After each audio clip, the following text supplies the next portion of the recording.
Olá, assombrados! Eu sou a Ana Paula e vou contar um relato para vocês neste Tipo ao Vivo de hoje. Tudo bem? Espero que sim, que esteja tudo bem. Vou pedir para você não se esquecer de deixar o like no vídeo e se por um acaso ainda não for inscrito, se inscreva no canal. Deixa eu arrumar meu... Esse aqui que tá... Agora sim! Vamos lá então pro relato de hoje, que é este. O capeta derrubou minhas primas. Como assim? Vamos ver. Como assim? Foi o capeta mesmo? Por que ele fez isso? Vamos ver. Pois bem, Ana, meu nome é Fulana. Obrigada desde já por ler este meu relato. Pois bem, todos os nomes serão trocados a partir de agora. Beleza. Ana, isso aconteceu quando eu tinha uns 5 ou 6 anos de idade. Eu, minha mãe e meu irmão morávamos em um pequeno barraco, é isso? Em um pequeno barraco nos fundos da casa da minha madrinha, sendo essa irmã da minha mãe. Pois eu e meu irmão éramos pequenos e a minha mãe sofreu muito com meu pai, né, o meu pai de sangue. E eles viviam em uma cidadezinha aqui no interior de Goiás. Vou chamar a minha madrinha de Dinda.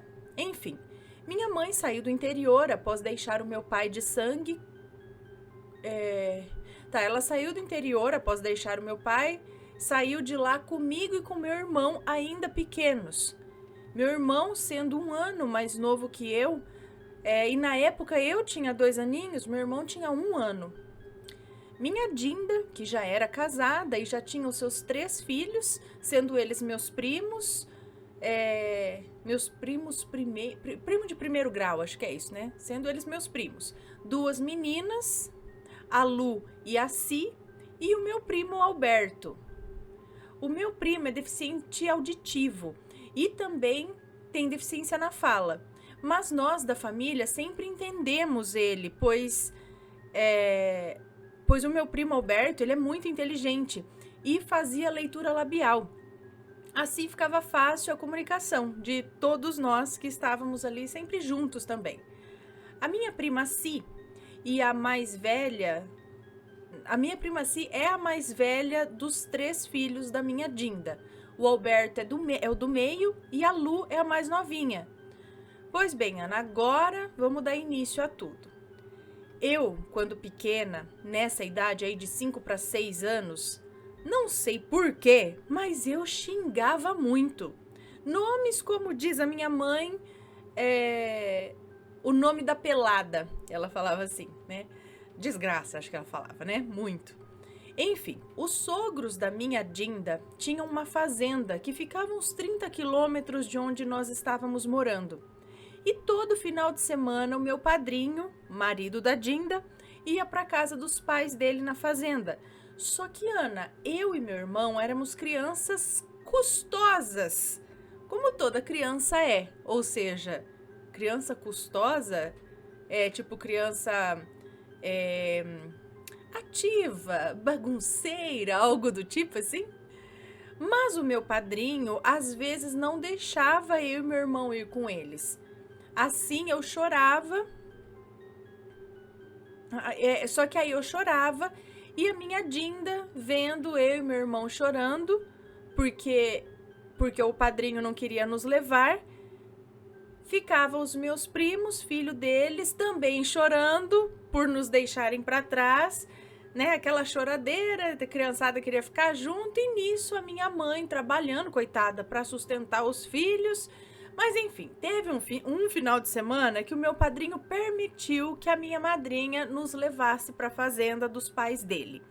E naquela época tinha uma balinha embalada com papel rosa bebê e tinha tipo um palhaço medonho, Ana. Eu amava balinha doce daquelas macias, sabe? Enfim, o meu padrinho sabia que eu tinha medo do palhaço que ficava no papel da bala. Pra mim ele parecia o demônio, aquele palhaço. Até então eu não sabia como ele era. O palhaço? Ou o demônio? Acho que eu não sabia como era o demônio, é isso. O palhaço era muito feio. Hoje eu sei que parecia com o demônio, mas na época acho que eu não sabia. Ana, quando ele me deu aquela balinha dentro da caminhonete, eu, pequena, né, naquela idade que eu falei, comecei a gritar e chorar. E a minha madrinha tentando me acalmar. tirou a embalagem da bala, jogou fora e me acalmou. Chegando na fazenda, meu padrinho falou pra Dinda: cuida desses capetas aí, no caso eu e meu irmão. Cuida desses capetas aí, já que você quis trazer eles. Minha Dinda, como sempre, minha segunda mãe, sempre atenciosa e amorosa comigo e com meu irmão. Já o padrinho, acho que não era muito, não. Daí começa a história. O meu primo, né, o meu primo Alberto, deficiente auditivo, queria ir para debaixo de um pé de manga, que ficava após as cercas da fazenda, sendo que só esse pé de manga ficava fora da cerca. Os demais, ou as demais árvores, enfim, que eram muitas, ficavam todas próximas ali. Isso é um detalhe, Ana. Os arames, né, a cerca era de arame farpado e era tipo um palmo assim de uma mão um do outro. Então tinha um arame aqui, outro aqui com um palmo de diferença entre as linhas ali de arame farpado. Resumindo, tinha que alguém levantar aquela cerca para outra pessoa poder passar, sabe? Quem já morou em roça sabe do que eu tô falando. Enfim, meu primo Alberto quis ir para debaixo desse pé de manga. Então a minha prima Si, irmã dele, também iria, pois ela, por ser mais velha, cuidava dele. Assim, uma outra prima nossa, que ainda não havia falado dela aqui, que eu vou chamar aqui de Tanta, é isso? Vou chamá-la de Tanta. Gente, por que vocês não arrumam um nome normal como João, Maria, José? A Tanta é mais velha que a Si e mais velha que o Alberto também, então resolveu ir com eles. E eu dando uma crise de choro, dando birra, chorando, gritando que eu também queria ir.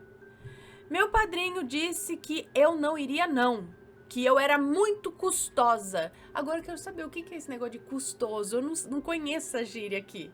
O que é custoso? Dengosa, sei lá, criança é custosa, criança é... não sei. Enfim, minha madrinha fez com que eu fosse, ela fez ele deixar eu ir. Daí fomos eu, minha prima Tanda, a mais velha, né? A minha prima Si e o meu primo Alberto. Bom, passamos pela cerca de arame, um ajudando o outro. A mais nova acho que era eu, com 5 ou 6 anos. Diferença de idade entre os meus primos e eu é de 5 anos para mais. Enfim, o bebê ali era eu, né? Era mais novinha. Chegamos até o pé de manga, né? Até aquela mangueira. E o meu primo Alberto estava com uma enxada, capinando. Minha prima Si e a prima Tanda estavam penduradas de ponta cabeça, com as pernas travadas assim no galho do pé de manga ali. Tipo morcego, sabe? O meu primo capinando, as duas lá brincando nos galhos e eu querendo subir. E elas não deixavam. Ana, aí eu comecei a chamar o nome da pelada, né? Aí eu comecei, desgraçadas! Mas também não, que boca! Oi, desgraçadas, tomara que vocês morram! Olha, meu Deus, menina, olha! Com tão tenra idade, já com, né, com um palavreado tão pesado. Ana, do nada, o galho em que eles estavam quebrou e elas caíram de cabeça no chão. Meu primo, que é deficiente auditivo, sendo que na época nem aparelho auditivo ele usava, ele se virou na hora e viu elas caindo. Ana, por milímetros o galho da árvore, com elas junto ali, não cai em cima de mim. Meu primo me puxou pela beiradinha do vestido que eu estava usando ali. Então, quando fomos ver como as meninas estavam, as duas já estavam de pé. E aí é que a coisa ficou feia, Ana. Nesse momento, passou um porquinho correndo, mas em cima do porquinho havia um bicho, um ser com chifres açoitando o porco, e o porco gritava muito. O porco ou o bicho gritava, não sei.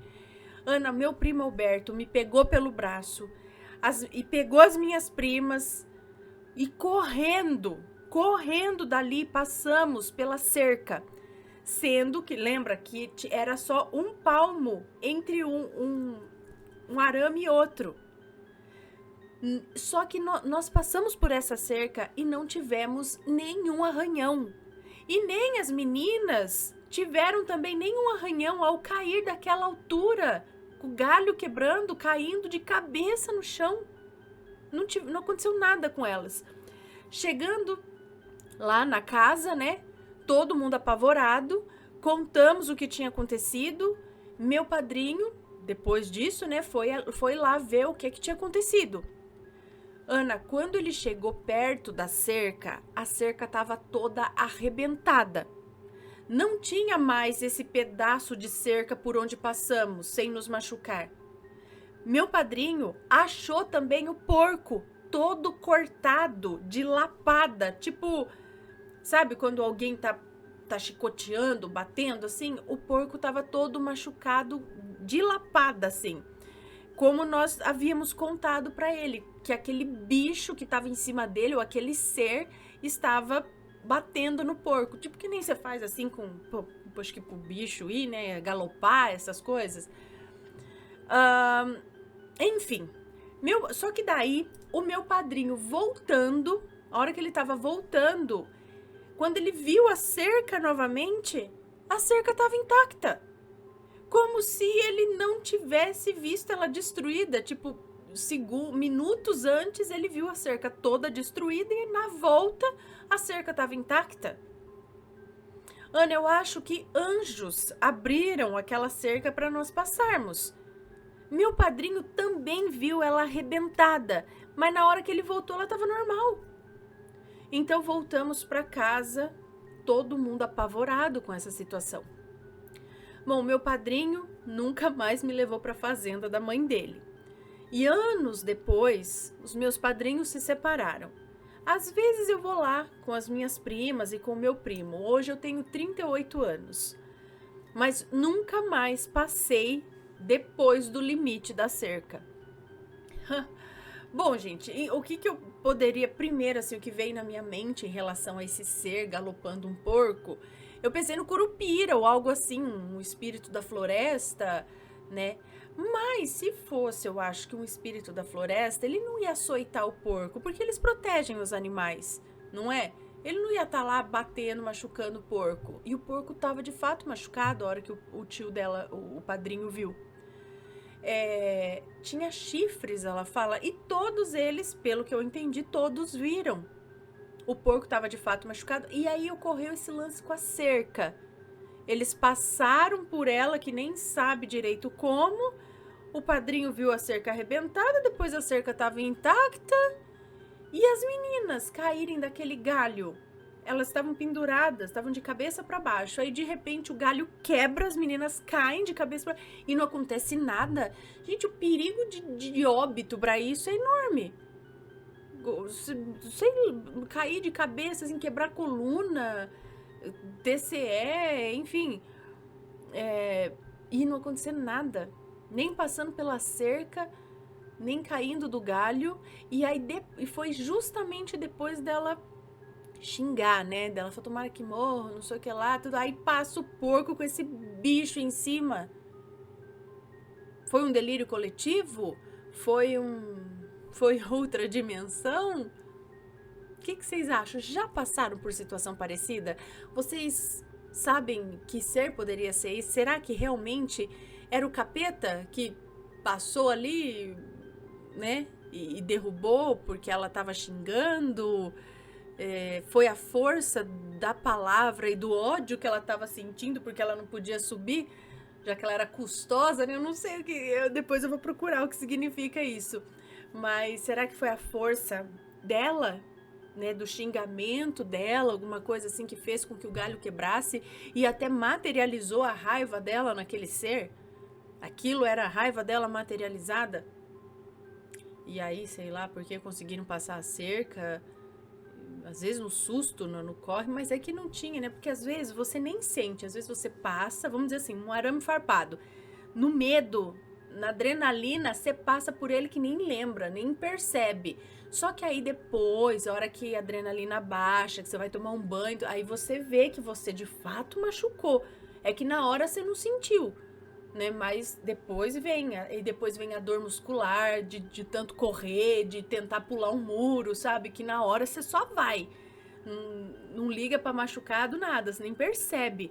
Aí a hora que passa o negócio, você vê que, sei lá, né, tá? O negócio machucou mesmo, o braço tá doendo e tal. Só que ela não relata isso. Ela fala que realmente não aconteceu nada com ninguém. Então, muito estranho mesmo, muito estranho. E deixem aí as suas opiniões. Sempre com respeito, por favor. E se tem uma história, envie pra gente, ok? Este foi o relato de hoje. Um grande beijo e a gente se vê no próximo relato. Fui! Tchau, tchau!